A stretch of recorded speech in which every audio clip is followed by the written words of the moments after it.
Hey guys, thanks for tuning in to another video at ForgottenBlasters.stuff.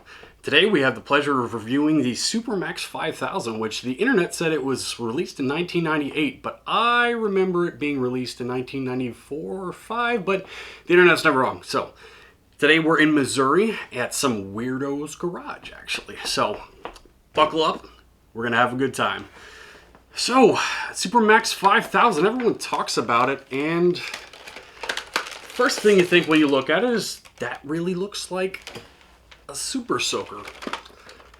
And there's some kind of Laramie relationship going on, and it was really cool when this came out. The weirdo told me some stories about it, and I'm gonna share those with you today.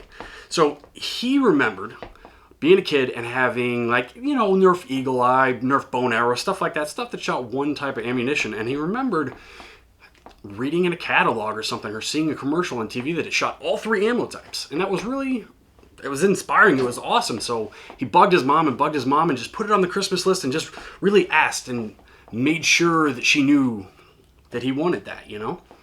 And sure enough, he was snooping around the basement around Thanksgiving, maybe a few days after that, and boom, there it was sitting on the shelf. Can't open it, it's too early, can't tell them you were snooping, but you just know that you know that they got it, you know? So, wait patiently. He waited until Christmas, and all the presents came out, and it was nerve-wracking, you know, maybe some Super Nintendo games. He was waiting for that SuperMAXX 5000, though. That was the one he wanted. It could shoot all the ammo types. And all the presents were unwrapped. And even though he remembered seeing it in the basement in the bright box, wasn't there. And so he hinted at it to his parents, Nerf, and said some things and some noises. And then his father gave him a strange look. And father disappeared into the basement and came back up with an unwrapped SuperMAXX 5000. Oh my God! It was wonderful. So he took it out of the box and just never brought that up again with his parents. Never told them that he was snooping around and found it, and he didn't know what to do. What do you do in that moment? Took it out and played with it.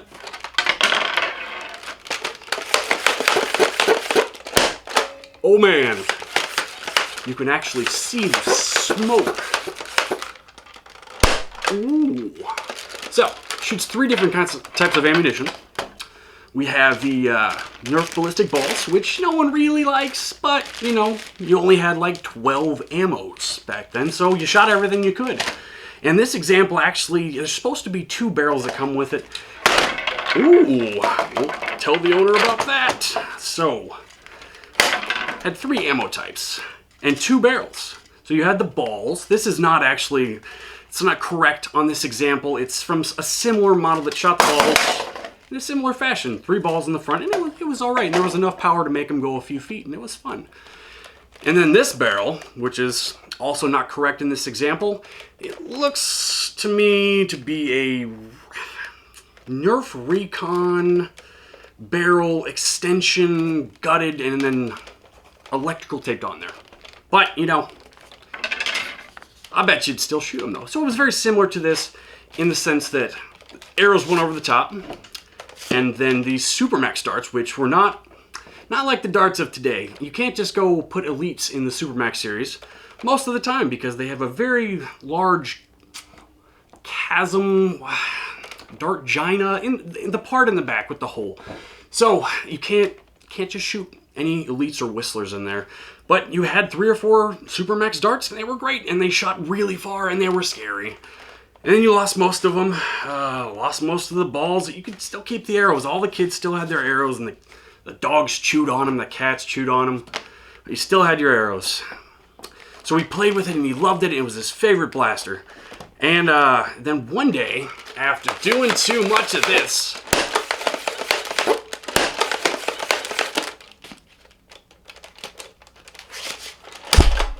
too much of that, it exploded. He was very heartbroken. It's just stopped working, and it just didn't shoot anymore. And being the comparative dates here, there's some discrepancy in it. 1998, 1992, 1994, what? It doesn't matter. He decided to take it apart. And at that point in time, the young man He didn't really put stuff back together, but he took it apart a whole lot, saw that there was a bladder in there, and saw that there was all these mechanical workings, tried to fix it, didn't really attempt any techniques, or just looked at it and just hoped it would work again. And sure enough, eventually all the pieces were on the table, and it got thrown away, and it lived for a very brief moment in his life, but it would always be remembered. And then, probably 15, 20 years down the line, someone found this exact example here for $2.48. A man named Kevin. And he remembered the weirdo talking about this blaster, and he gave it to him, and it was really special. And now it sits on his wall. And it just reminds him of all those times of just being the king of the field that could shoot anything. Oh, and I forgot to mention, this episode is brought to you by our special sponsor today. It's gonna be, what's that? It's Lord Draconical Envelope Knife. It's a good knife, works, opens packages. Let's see, ballistic balls.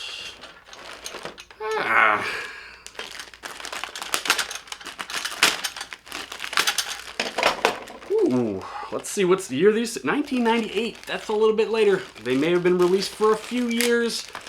Oh, would you believe it? We can't even shoot it out of there. The balls are just... ugh.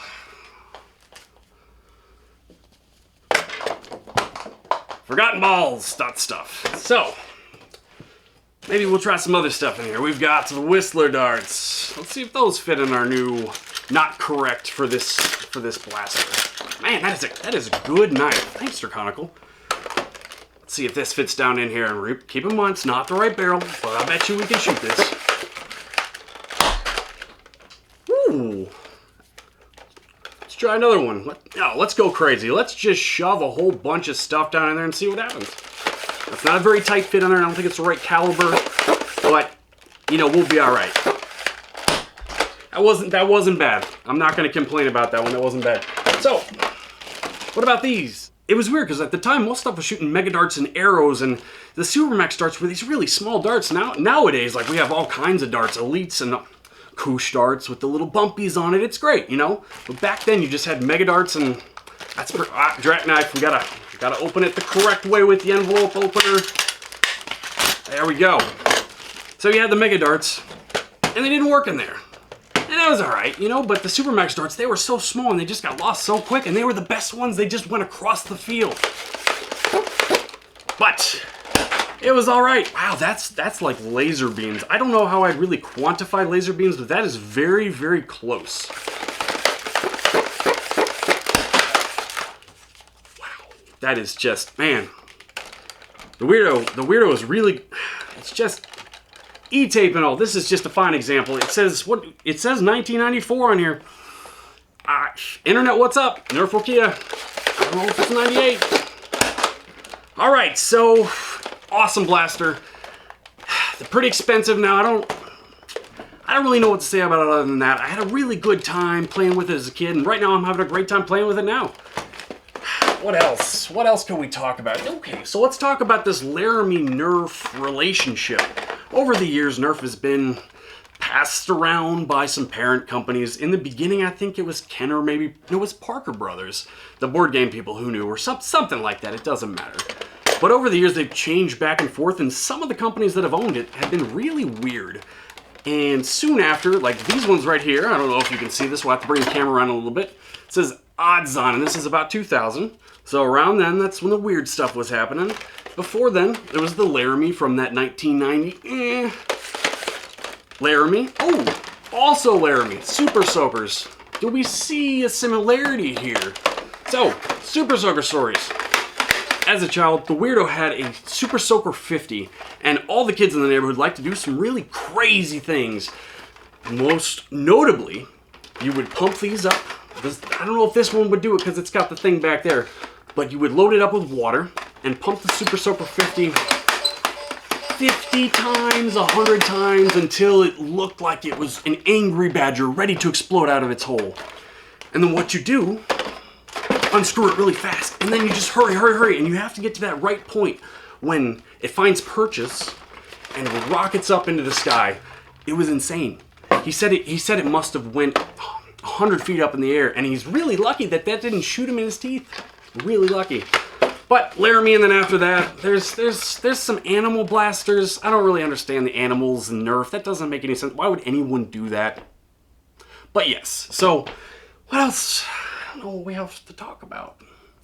Anyway, thanks for watching this episode of Forgotten Blasters.stuff. And I might do one or two more of these. And I think that's about that. I'm Tony, thanks for watching.